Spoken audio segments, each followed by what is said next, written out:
안녕하십니까. 부동산을 잘하는 아빠, 부자를 아빠입니다. 부동산 종합대책 공부하기가 벌써 9번째 시간입니다. 그동안 8회에 걸쳐서 부동산과 관련된 정부의 종합대책에 대해 공부를 해보았습니다.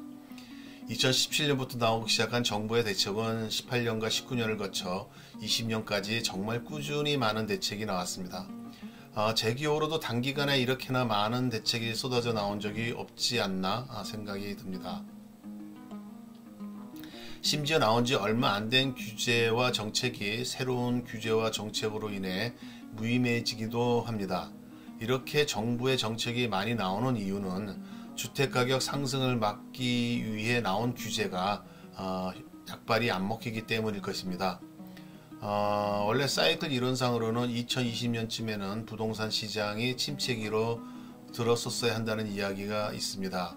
그런데 전 세계적인 저금리 기조와 코로나로 인해 풀린 돈으로 인해서 풍부한 유동성이 주택시장에 공급됨에 따라 자금이 홍수처럼 차고 넘치게 되었던 것입니다. 이에 따라 주택시장의 높은 기대 수요를 낮추지 못하면서 주기적 주택가격의 상승 반복에 대한 우려가 높아졌고 실수요자들의 내 집 마련 불안감이 팽배해지면서 30대 등의 젊은 층을 중심으로 소위 영끌 투자라 하여 추격 매수 심리가 확산되었었습니다. 그래서 서울 아파트에 대한 30대 매수 비중은 2019년 24%에서 2020년 6월에는 33.2%로 상승하였습니다. 이렇게 2020년 상반기에도 주택시장은 불안정이 지속 내지 높아짐에 따라 6월 17일에 안정대책을 발표했음에도 불구하고 바로 7월 10일에 보완대책을 발표할 수밖에 없게 됩니다. 특히나 710 보완대책은 서민과 무주택 실수요자들이 소외감과 불안감을 느끼지 않게 하는 대책을 중심으로 하였고, 이는 서민과 실수요자의 부담 경과, 실수요자를 위한 주택 공급 확대, 다주택자 단기 거래에 대한 부동산 세제 강화, 등록 임대사업제 제도 보완 등 4가지 대책으로 구분할 수 있습니다. 이제부터 하나씩 공부해 보도록 하겠습니다. 정부에서 서민 및 실수요자의 부담을 경감하는 대책으로 내세운 것은 세부적으로 8가지나 됩니다. 집값 상승으로 민심이 흉흉하니까 할 수 있는 것은 다 끌어낸 듯한 느낌을 다소 갖게 만듭니다. 세부 내용의 첫째는 생애 최초 특별 공급 확대입니다. 즉 무주택 실수요자의 내 집 마련 지원을 위해 생애 최초 특별 공급 적용 대상 주택의 범위와 공급 비율을 확대하였습니다. 그 적용 대상은 국민주택뿐만 아니라 민영주택까지 도입하였고, 공급 비율도 국민주택은 20%에서 25%까지 확대하였으며 85평방미터 이하 민영주택 중 공공택지는 분양 물량의 15%, 민간 택지는 7%를 배정하였습니다. 그러다 보니 일반에 대한 공급 비율은 당연히 축소되고 일반의 청약은 하늘의 별 따기로 어려워지게 되었으며, 이에 따라 청약에 대한 각종 비리와 편법이 난무하게 되었습니다. 절대적인 공급 수량 증가가 아니고 그 비율을 조정하는 것만으로는 집값의 안정을 기대할 수는 없는 것입니다. 둘째는 생애 최초로 주택을 구입하는 신혼부부에 대한 소득기준 완화입니다. 즉 공공분양 신혼 희망타운과 민영주택의 경우 분양가 6억에서 9억 원 이상의 경우는 도시근로자 월평균 소득 130%, 맞벌이는 140%까지 확대하는 것으로 완화하였습니다. 셋째는 생애 최초 주택에 대한 취득세 감면입니다. 종전에는 신혼부부에 대해서만 허용하는 생애 최초 주택 구입 시 취득세 감면 연령과 혼인 여부와 관계없이 확대 적용하는 것으로 1.5억 원 이하 100% 감면, 1.5억 초과 3억 원까지, 수도권은 4억 원까지는 50% 감면입니다. 넷째는 서민 부담 경감을 위한 중저가 주택의 재산세를 인하하고, 다섯째는 사전 분양 물량을 대폭 확대하겠다는 것으로 3기 신도시 조기 공급을 위해 2021년부터 사전 청약으로 9,000호를 추진하려던 것을 3기 신도시 외 공공택지로 확대하여 사전 청약을 3만호 이상으로 추진하겠다는 것입니다. 여섯째는 규제지역 LTV DTI를 10%포인트 우대하는 서민 실수요 소득기준 완화인데, 부부 합산 연소득이 8천만원 이하이고 생애 최초 구입자는 9천만원으로 완화하는 것으로 하였습니다. 일곱째는 잔금 대출 규제 경과 조치 보완입니다. 규제 지역 지정 변경 전까지 입주자 모집 공고가 된 사업장의 무주택자 및 처분 조건부 1주택자 잔금 대출에 대하여는 규제 지역 지정 변경 전의 대출 규제를 적용하게 한 것입니다. 여덟째는 청년층을 포함하여 전월세 대출 지원 강화입니다.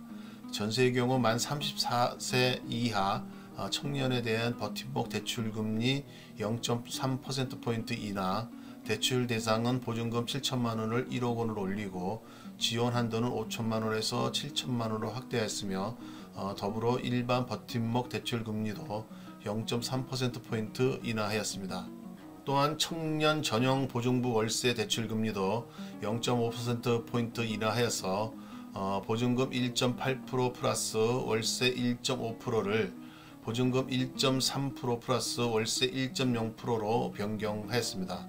또한 일반 월세 대출금리도 0.5%포인트 인하를 하였습니다. 경제교육이라는 것을 받아보면 가격은 수요와 공급에 의해서 결정된다고 이야기들을 합니다. 단순한 이야기인 것 같지만 기본 원리에 충실한 것이 정답이라는 것을 세상 살다 보면 많이 느끼게 됩니다. 정부도 사실 경제의 기본을 알기에 부동산 대책을 내놓을 때 공급을 확대하겠다는 이야기를 많이 하게 됩니다. 그런데 좁은 땅에서 공급을 확대하는 것이 쉽지 않으니 실수요자를 위한 주택 공급을 확대한다는 용어를 많이 쓰는 것 같습니다.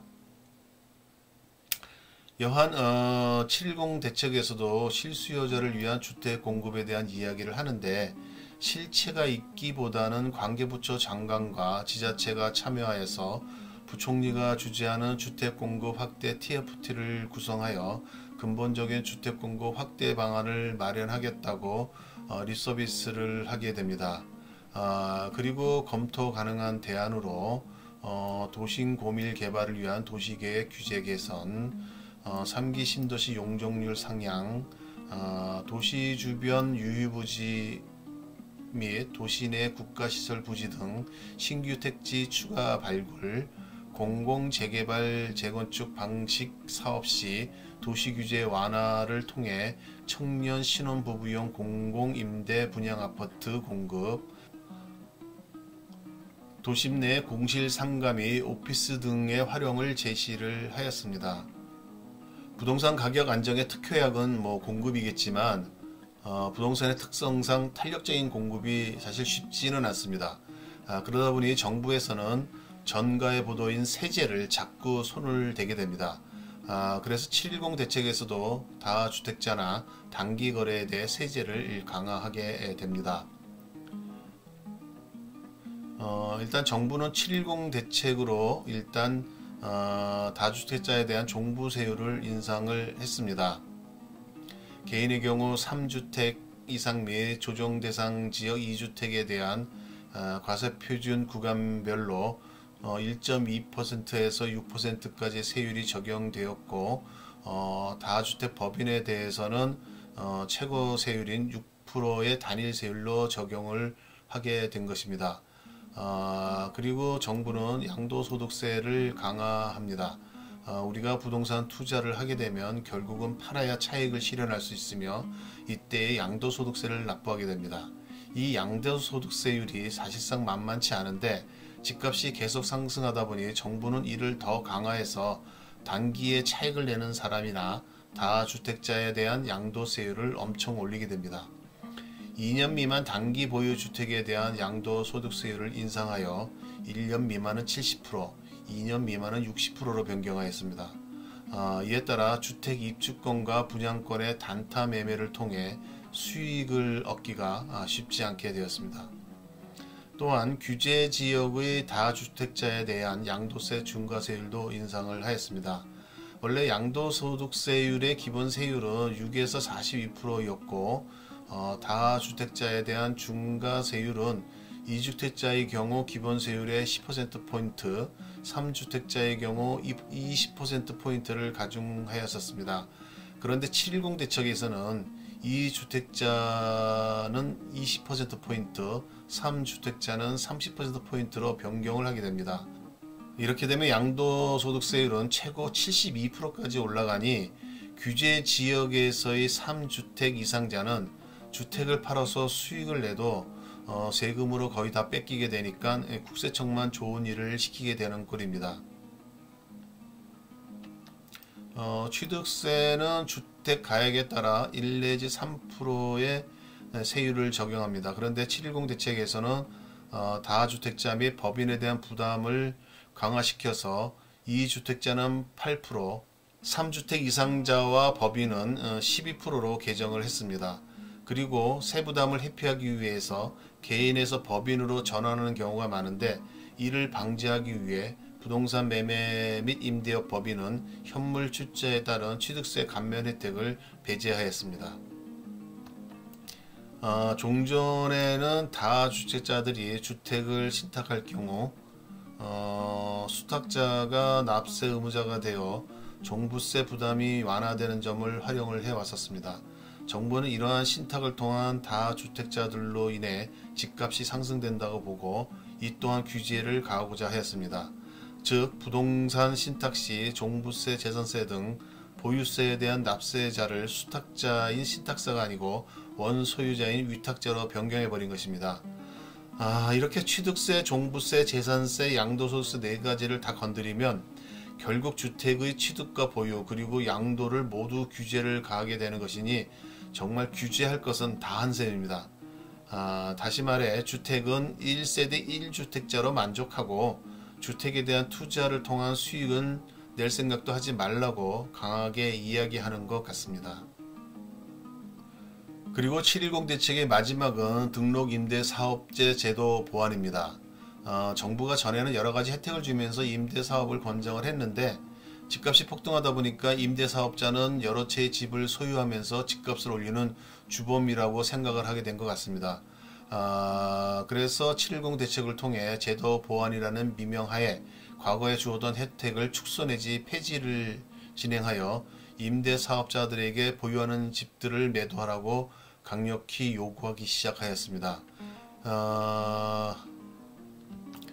그 내용을 보면 임대 등록 제도를 개편해서 단기 임대 및 아파트 장기 일반 매입 임대를 폐지하고 그 외 장기 임대 유형은 유지하되 의무 기간을 8년에서 10년으로 연장하는 등 공적 의무를 강화하였습니다. 그리고 폐지되는 단기 및 아파트 장기 일반 매입 임대로 등록한 기존 주택은 임대 의무기간 경과 즉시 자동 등록 말소하였고 임대 의무기간 종료 전에도 자진 말소 희망 시 공적 의무를 준수한 적법 사업자에 한해 자발적인 등록 말소를 허용하였습니다. 이 경우는 임대 의무기간 준수 위반 과태료를 면제하게 됩니다. 또한 사업자에 대한 관리를 강화하여 매년 등록 사업자의 공적 의무인 임대 의무기간 준수, 임대료 증액 제한, 임대차 계약 신고 등에 대한 준수 여부를 정례적으로 합동 점검하고 위반사항 적발 시 행정 처분하겠다고 하였습니다. 참 적극적으로 권할 때는 언제고 이제는 또 투기의 주범으로 보고 마구마구 이 혜택을 폐지를 하니 어느 장단에 맞춰 춤을 춰야 될지 모를 상황입니다. 여한 이런 상황에서도 좀 더 슬기롭게 행동을 할 필요성이 있다고 판단이 됩니다. 이렇게 2020년 710 대책을 살펴보니까 다주택자에 대해 강하게 규제를 가함으로써 주택을 팔라고 강요하는 느낌을 갖게 됩니다. 하지만 경제개발 이후 우리나라의 경제는 계속 발전해 오면서 부동산 시장의 유동성은 엄청나게 증가해왔고, 그러다 보니 좁은 국토에서 행해지는 부동산 투자는 불패의 신화를 만들어 왔습니다. 부동산 시장이든 주식시장이든 과열이 되면 정부는 규제를 내놓게 되는데, 통상 한두 번의 규제로는 브레이크가 걸리지 않습니다. 오히려 불에 기름을 붓는 격이 되기도 합니다. 하지만 매 장사가 없다고 지속적인 규제가 이루어지면 결국은 하락 침체 국면으로 들어가게 되고, 그렇게 되면 정부는 그때부터 또다시 부양책을 쓰느라고 바빠지게 됩니다. 얼핏 과거에 발표된 규제가 무슨 소용이 있겠냐고 생각할 수도 있겠지만, 역사는 되풀이되고 부동산 정책도 되풀이될 수 있으므로 전체적인 흐름을 보고 이해하는 것이 필요한 것 같습니다. 옹고지신의 정신으로 부동산 정책에 대한 흐름을 파악하면 부동산 경기의 흐름에 따라 정부에서 나올 정책을 예상하고 이에 대한 대응을 사전에 준비할 수 있으리라 생각됩니다. 아는 것이 힘이고 아는 것이 돈입니다. 정책 흐름을 잘 파악함으로써 부동산을 잘 알아두어서 부자가 되시기 바랍니다. 다음 시간에는 2021년 12월 28일에 발표한 부동산 시장 안정 대책에 대해서 공부할 생각입니다. 문재인 정부 부동산 정책 중 거의 마지막 정책이라 할 수 있습니다. 이에 따라 부자라빠의 부동산 정책 공부하기 시리즈도 거의 막바지에 다다르고 있습니다. 조금만 더 공부하시면 될 것 같습니다. 부디 저의 부자라빠 TV에 계속 관심 가지시고 보아주시기 바랍니다. 특히나 구독 신청을 하시면 새롭게 동영상을 업로딩할 때 바로바로 알려드리니 따끈한 동영상을 바로 보실 수 있습니다. 꼭 구독 신청하셔서 저에게 힘도 주시고 댓글로 긴밀한 소통도 했으면 좋겠습니다. 이상은 부자라빠의 부동산 종합대책 공부하겠습니다. 감사합니다.